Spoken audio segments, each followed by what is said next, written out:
Bonjour Gilles Servera. Pouvez-vous nous dire ce que recouvre l'intitulé de votre livre, le diagnostic participatif? Un effort, une tentative, quelque chose qui essaie de penser la meilleure posture possible dans un milieu hostile. Autant du côté de la protection de l'enfance, quel que soit le dispositif institutionnel, dans le soin, dans le sanitaire, dans le médico-social, dans le social, donc quel que soit le contexte, c'est une tentative pour mettre au centre la question de la personne dont on parle. Mettre au centre du dispositif l'usager, comme on l'appelle maintenant. Mais le participatif n'est-il pas aussi une notion politique au sens de démocratie participative? Complètement. C'est un acte politique, en effet, je pense, y compris dans le soin, y compris dans l'accompagnement social, de mettre en son centre précisément celui qui est concerné, celui pour lequel il y a un mandat de l'État ou un mandat du Conseil général. Et effectivement, oui, le terme participatif, alors on peut s'en moquer un peu parce qu'on sait qu'il a fait Flores et qu'il a fait aussi Chou Blanc pour le coup, mais je pense qu'il est à restaurer ou en tout cas à conserver pour ce qui concerne y compris donc le soin, l'accompagnement social. Oui, faire participer, ouais, participer avec, oui, mettre au centre la question de l'usager me paraît être de l'ordre du politique. Et pourquoi le participatif est aussi un enjeu médico-social selon vous? Oui, parce qu'on vient de loin dans cette histoire du médico-social. On vient d'institutions fermées, d'institutions coercitives, répressives. Je pense aux maisons de redressement quand je dis ça, ou je pense plus aussi aux asiles, enfin à tout ce qui a été de l'enfermement, et évidemment qui est, pour le coup, pour revenir à la question politique du départ, faire participer l'usager, c'est déjà ouvrir quelque chose, c'est déjà faire tomber une partie des murs, c'est déjà participer de cette pensée que le dedans et le dehors, c'est une même cité. En ce qui concerne le sous-titre, quelle est la difficulté rencontrée en ce qui concerne le diagnostic sanitaire, social, médico-social face au temps présent? En fait, quelle est la particularité du temps présent? Les temps présents font perdre, paraît-il, les repères. Ce que je ne crois pas du tout d'ailleurs. Enfin, c'est comme ça qu'on les décrit. Les temps présents sont d'incertitude, sont un petit peu de difficulté, effectivement, pour le père à être père, pour la mère à être mère, pour les parents à être parents, donc pour les médecins à être médecins, donc pour les maires d'une certaine de ville à être maire. Tout a un peu vacillé. Le magistrat n'a plus sa posture de magistrat, il peut être contesté. Démocratie. C'est les risques avantageux, positifs de la démocratie. Évidemment, il en va du diagnostic de la même manière. C'est-à-dire qu'un diagnostic sur une personne, quand elle n'est faite que d'un côté, c'est-à-dire du côté en général médical ou du travailleur social, du professionnel, il est asymétrique. C'est pour ça que je veux tordre le truc et aller pour trouver de l'expertise, y compris chez le malade, chez la personne âgée. J'ai eu l'occasion de beaucoup travailler dans les EHPAD, comme on les appelle maintenant, les maisons de retraite. Il y a cette même asymétrie, pourtant, bon sang, pour dire proprement. Ces personnes âgées ont le droit de vote, ce sont des citoyens à part entière. Or, quand elles se retrouvent dans ce que je nomme le milieu hostile, malgré la bonne volonté des professionnels, on les écoute beaucoup moins. On pense qu'elles ont beaucoup moins la main sur leur destin, parce que effectivement leur destin est partagé avec l'institution. Et donc c'est cette question-là que je viens interroger et interpeller de manière politique. Vous l'avez dit, mais c'est vrai. Vous êtes psychanalyste, vous avez été directeur d'institution, mais à partir de quelle position vous êtes-vous situé pour orienter cet ouvrage? Une position, pour dire un grand mot, anthropologique. C'est-à-dire, j'essaye d'emprunter effectivement à une multiplicité de regards, une multifactorialité des positions et de l'histoire personnelle, de l'environnement social, historique. On ne parle pas pareil d'un vieillard ou d'une vieille personne. On ne parle ni de vieille personne ni de vieillard, on parle de personnes âgées. En 2014, comme on en parlait il y a 30 ans. Donc j'essaye d'avoir ce rapport en permanence à l'espace où ça se passe, au temps où ça se produit, et de considérer que la personne, c'est de l'inconscient, du social et du biologique. Et c'est entre ces points de croisement que je défends dans le bouquin que peut-être on essaye de pouvoir trouver un point d'équilibre pour la personne qu'on soigne, qu'on accompagne ou avec laquelle on travaille. Mais qu'est-ce que l'institution? Vous dites que c'est impraticable au sens que lui donne le théâtre? Ouais, c'est impraticable, c'est-à-dire, je voudrais que ça le soit, parce qu'en réalité, la plupart du temps, ça ne l'est pas pensé comme ça. L'institution, et la plupart du temps, hélas, c'est contre quoi j'ai un peu lutté avec mes petites mains et avec ce petit bouquin, c'est pensé comme un immuable, comme quelque chose qui est très solide. Alors c'est vrai que c'est très solide, et heureusement que c'est très solide, mais ce n'est pas que solide, c'est aussi liquide, c'est aussi un truc de volatilité, c'est aussi un espace qui peut bouger, et on voit bien d'ailleurs que il y a eu des institutions fermées, très fermées, elles se sont petit à petit ouvertes, et maintenant elles vont même se déplacer jusqu'au domicile des personnes.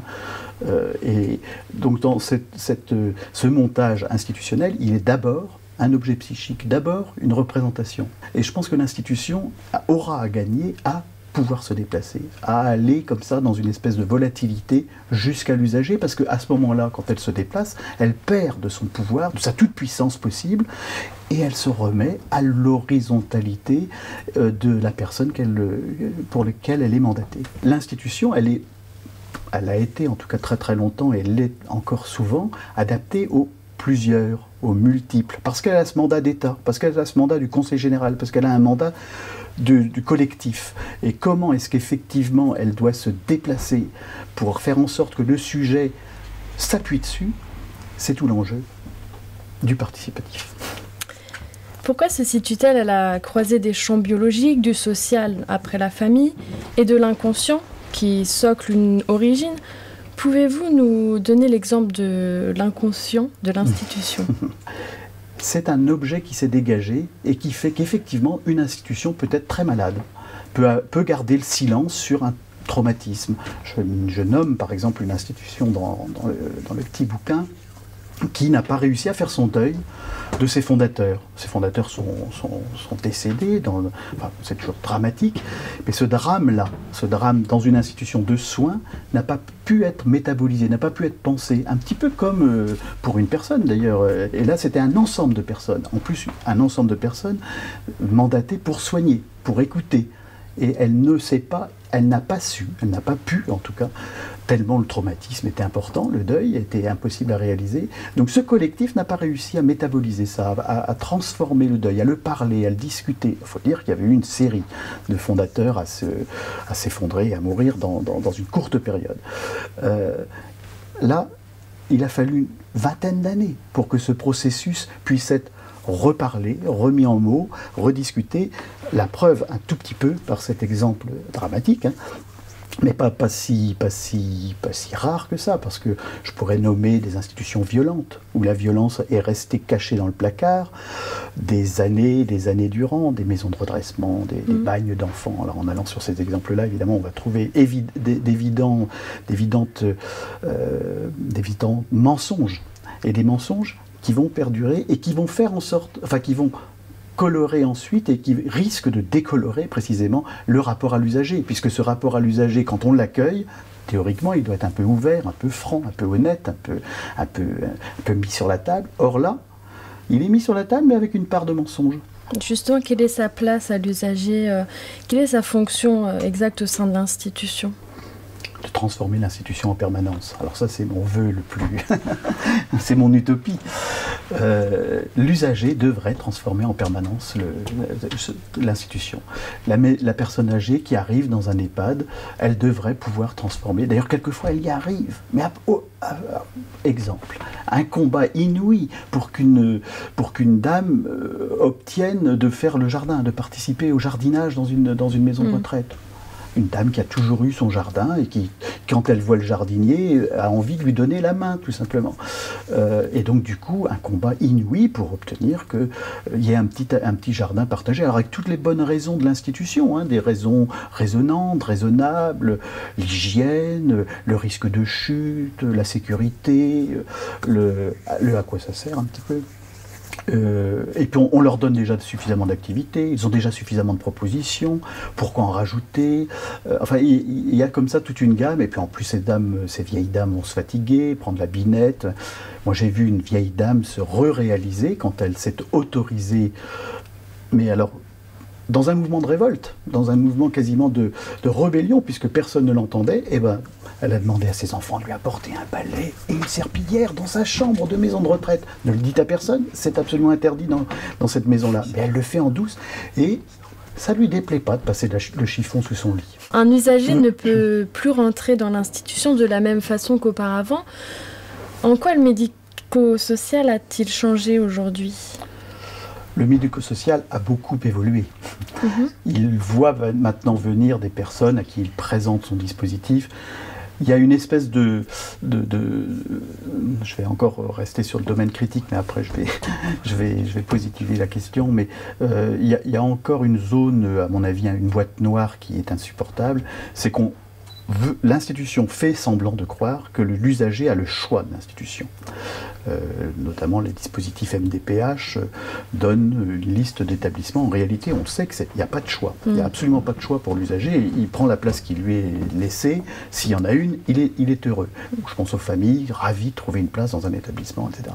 Donc du coup, cette espèce de pseudo-choix, déjà, c'est un premier cran du mensonge. Mais ne restons pas que dans les mensonges. Notons quand même que l'institution, effectivement, accueille désormais les usagers de manière beaucoup plus horizontale, leur présente le dispositif, leur présente les droits et devoirs, c'est-à-dire s'instaure petit à petit, mais c'est contre-culturel, c'est difficile, c'est 150 ans d'histoire à rebrousser, le considère enfin comme un usager citoyen, comme un usager qui va avoir son mot à dire. Alors il y a désormais dans les institutions sociales, médico-sociales ou sanitaires, ce qu'on appelle des CVS, des conseils de vie sociale, où l'usager peut élire un des leurs, un des usagers, pour les représenter et pour avoir un petit peu quelque chose qui s'apparente à une démocratie, à du paritaire. Mais on vient de très loin. Et je dis tout ça avec modération, parce qu'en réalité, il y a encore des établissements sociaux, médico-sociaux ou sanitaires qui voient, c'est par exemple ce qui est dans la loi, la constitution de ces conseils de vie sociale, comme quelque chose qui vient un tout petit peu déranger et embêter et troubler ce qui apparaît comme la vérité de l'institution que l'usager viendrait troubler. Et vous dites que l'usager devient au même titre que le professionnel un praticien de l'institution, qu'il est au même niveau que le praticien en fait, mais pourquoi cette revendication d'égalité sur lequel émerge le diagnostic participatif? Alors vous pensez bien que si je le pose comme une revendication, c'est qu'on part de loin. Et que, alors effectivement, sans doute que je pousse un tout petit peu cette volonté égalitariste, mais parce qu'on vient de très très très loin. Parce que, pour dire vite les choses et remonter au siècle de Molière, c'est pas si loin, hein, après tout on vient de là, les médecins avaient des grands chapeaux, très hauts, qui impressionnaient beaucoup, qui faisaient peur aux malades, encore un peu plus, et ils avaient le savoir, ils parlaient en latin. Les magistrats, ils avaient aussi des très beaux chapeaux, des belles toges et des belles hermines, ça impressionnait beaucoup le justiciable. L'inégalité est d'évidence quand on part de là. Maintenant, il n'y a plus les grands chapeaux, il n'y a plus les grandes robes noires, mais il y a quelque chose qui reste de ça. Il n'y a plus le latin, mais en même temps, le charabia d'un médecin, quand il nous propose un diagnostic, est souvent insupportable. En ayant travaillé dans des services sanitaires, alors d'hôpitaux, les malades ressortent d'entretien, enfin, on les a tous rencontrés, en ne sachant pas du tout ce qui est écrit, en ne comprenant pas le moindre mot de ce qui est écrit. Et ça parle d'eux, ça les concerne.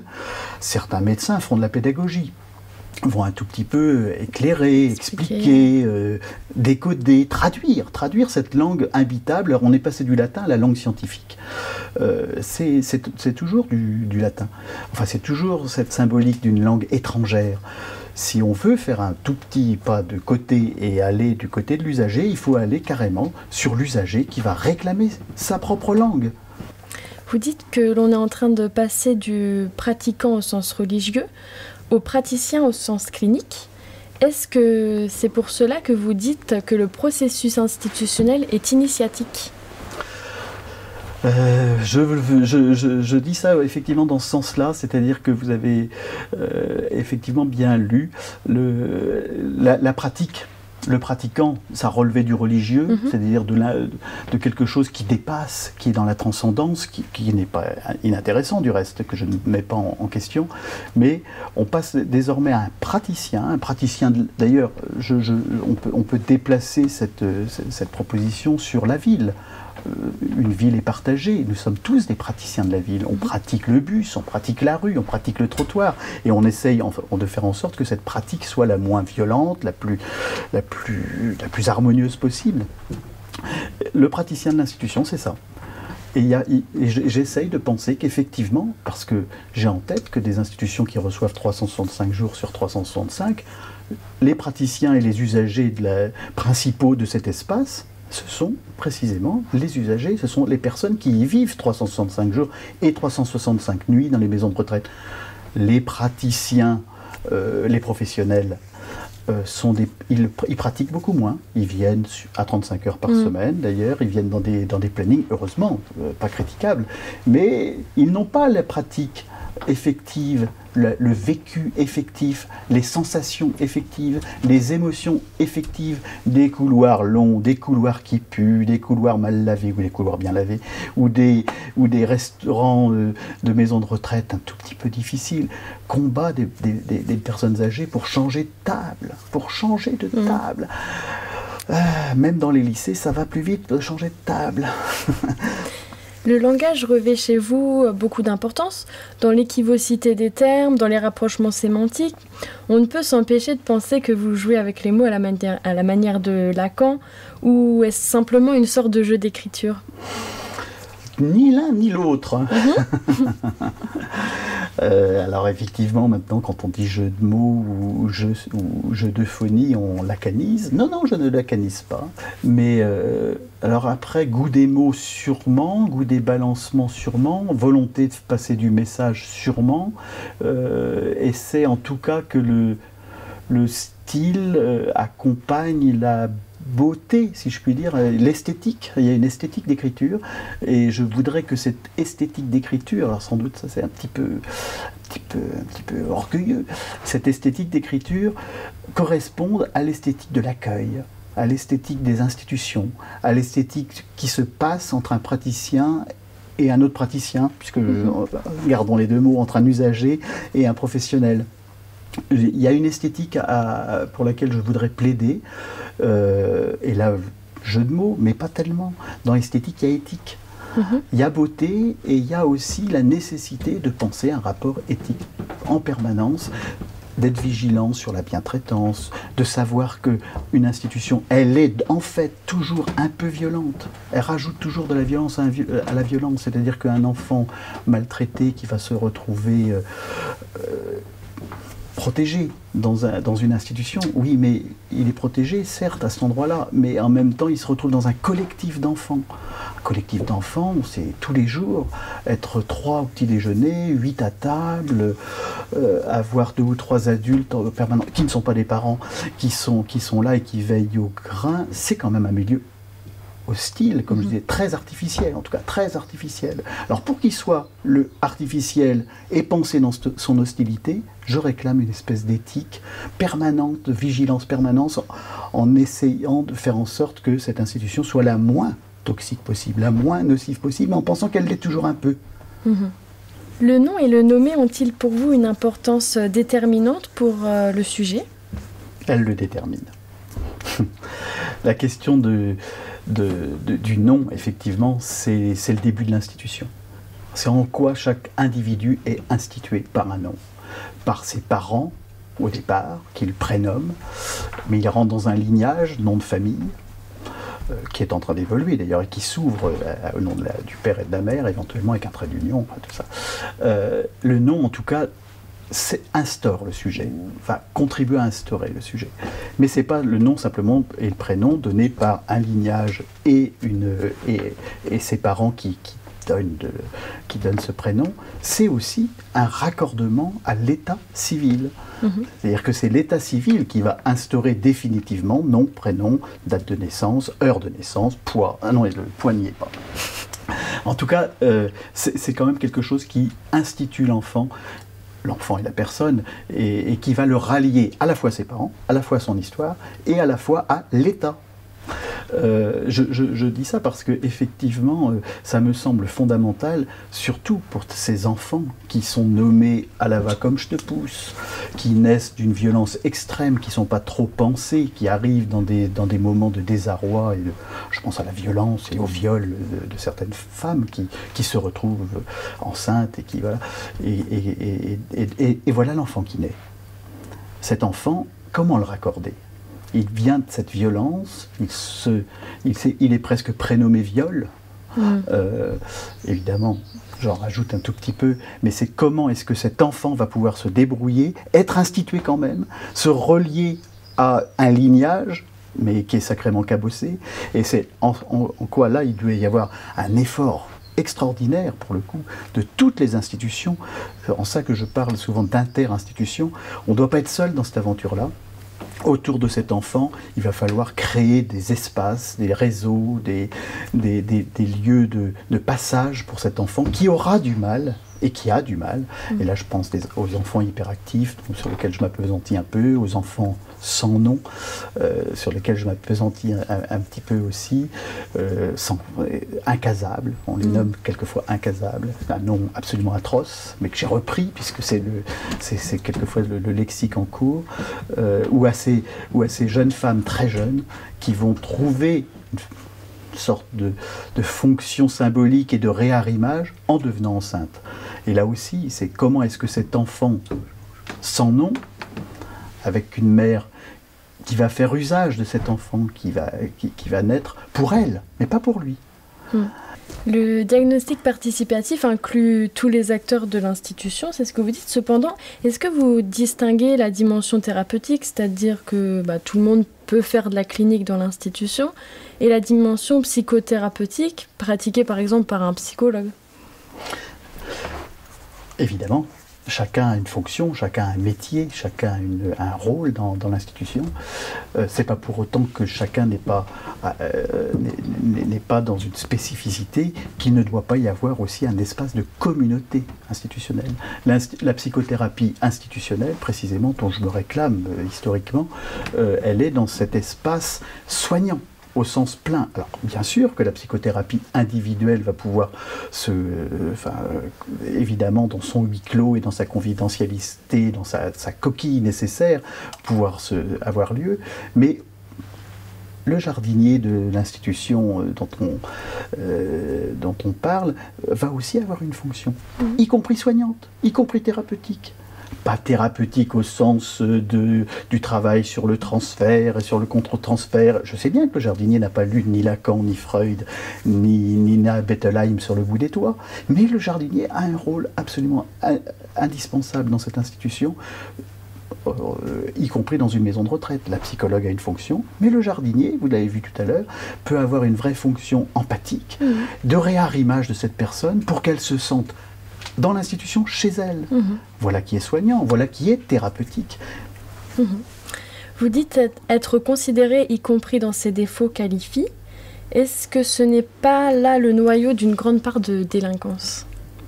C'est compliqué, c'est très très compliqué. Mais sans doute effectivement que, y compris les actes de délinquance, sont aussi à prendre comme des signifiés, comme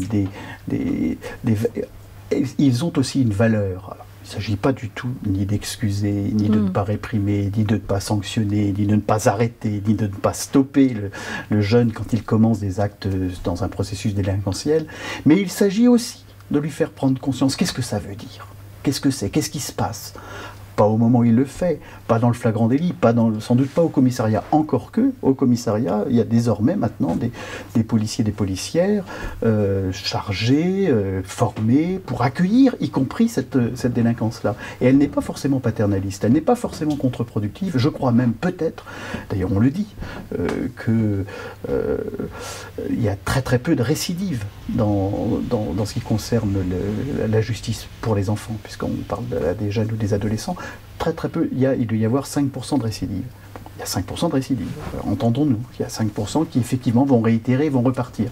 Mais le stoppage symbolique, s'il est bien fait, s'il qualifie la personne dans ce qu'elle est, dans la chaîne de ce qui s'est passé avant, dans sa famille, qu'est-ce qui s'est passé, son environnement, du biologique, un enfant effectivement qui se trouve pas bien, pas beau, tout ça va être à prendre en compte effectivement.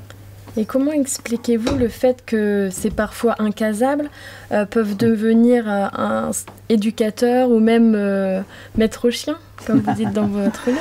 Ah oui. Eh oui, ils rêvent moins d'être pompiers ou aviateurs, ces enfants-là. Ces enfants, effectivement, là, c'est plus du côté de la protection sociale que situe ce propos, dans cette expérience que j'ai pu vivre, en effet, qui sont les parents de substitution. Alors les parents symboliques de substitution, c'est effectivement les instituants, les professionnels, les éducateurs, les moniteurs éducateurs, enfin tout cet appareillage, ce dispositif d'acteurs autour d'eux qui représentent les premiers adultes de référence. Ah bah tiens. Donc ce qui effectivement souvent provoque, pour le meilleur des cas d'ailleurs, dans les motivations, qu'est-ce que tu veux faire plus tard? Comme ceux que j'ai connus tout petits, parce que mes parents, ils n'ont pas été totalement à la hauteur, souvent ils étaient au chômage d'ailleurs, enfin souvent ils étaient dans des situations socio-économiques sans statut. Mais le premier statut que j'ai rencontré dans ma vie, c'est éduc, donc il y a effectivement, il y a des jeux de miroir et d'identification qui vont fonctionner pour le meilleur d'entre eux, et puis d'ailleurs souvent ça marche, ou devenir médecin, alors c'est vrai que je note ces maîtres chiens, parce que j'ai rencontré pas mal de jeunes qui ne s'imaginaient pas, y compris être éducateur, parce qu'éducateur c'est quand même, c'est à grande hauteur, c'est une noblesse. Alors le maître chien, sans doute ça devait être une sorte de bonne hauteur en rapport à leur narcissisme très défectueux, très en difficulté, très défectueux, j'allais dire, et puis de leur très haut, très bas niveau d'autoconsidération, de déconsidération, autant dire. Ils reportent cette faiblesse. Et oui, c'est ça. Donc du coup, ils sont en très grande difficulté moaïque, en très grande difficulté d'exister. Donc s'ils réussissent, tant bien que mal, à trouver des points d'appui, ça va être des points d'appui qui sont à hauteur de ce qu'ils envisagent pour être dans de la force, dans de la puissance. Maître chien, ça représente symboliquement de la puissance. Être vigile, j'aurais pu prendre cet exemple-là, beaucoup veulent être vigiles, parce qu'effectivement, dans une famille bourgeoise, dans une sociologie normative, on ambitionne le métier des parents, plus, un tout petit peu, éventuellement. Mais là où il n'y a pas de métier de parent, là où il n'y a pas de référence parentale, ou que des références parentales extrêmement défectueuses, en déshérence, ils vont se raccrocher à celui qui représente de la force, de la virilité, de quelque chose d'une représentation de la violence contenue, de la violence soutenue, mais en même temps d'une violence instituée aussi, d'État. Aujourd'hui, le mot d'ordre est la désinstitutionnalisation de l'institution. Qu'est-ce que cela entraîne ? Moi, je ne suis pas du tout affolé par ce mouvement de désinstitutionnalisation tous azimuts, qui fait qu'effectivement, comme je disais tout à l'heure, l'adulte est moins investi, la maison de retraite est critiquée parce que les personnes âgées peuvent maintenant avoir des bacs +5 ou +7 et du coup tenir le crachoir à des médecins ou à des psychologues, et c'est heureux, cette égalitarisation.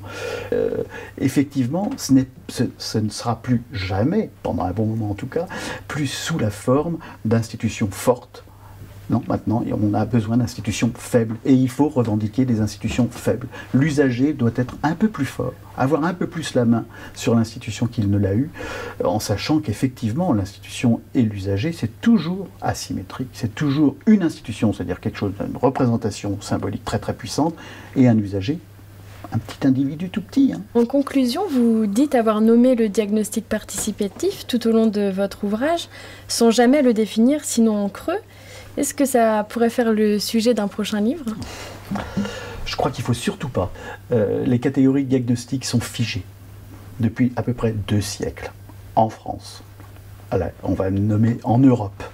En Europe, dont la capitale est Vienne. Et c'est un freudien qui le dit.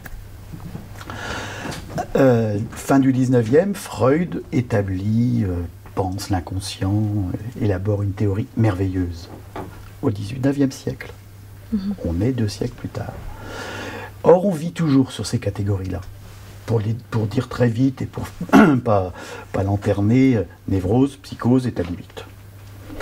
Et on reçoit toujours, on accueille toujours, et les institutions accueillent encore, malgré tout ce que j'ai dit tout à l'heure, malgré tous les efforts, à travers ce prisme-là. C'est un prisme qui ne fonctionne plus, qui déconne complètement. C'est un prisme obsolète. Mais comment s'élever contre? Parce que effectivement, y compris moi, quand je travaille dans les institutions, je continue d'avoir ce prisme-là. Je continue, bien qu'en travaillant sur le réticulaire, les réseaux, il n'en reste pas moins que, par moment, ça m'y ramène. C'est plus fort que moi. On revient sur ces catégories qui sont des catégories absolument obsolètes, j'en suis persuadé. C'est-à-dire que le sujet du XXIe siècle, il se balade autrement que maintenant. Ça n'a pas le même sens. Et du coup, vous êtes en train de préparer un nouveau livre ? Oui, enfin, et là en l'occurrence, je suis associé à une amie psychanalyste qui est plus conceptuelle que moi, qui a plus de recul universitaire. Moi, je ne suis qu'un pauvre praticien. Et donc, du coup, en essayant de compléter comme ça, de travailler sur ces 2 plans, peut-être qu'on va essayer de tenter d'élaborer une théorisation qui sorte de ces putains de catégories. Bien, merci beaucoup, Gilles Cervera. Merci à vous.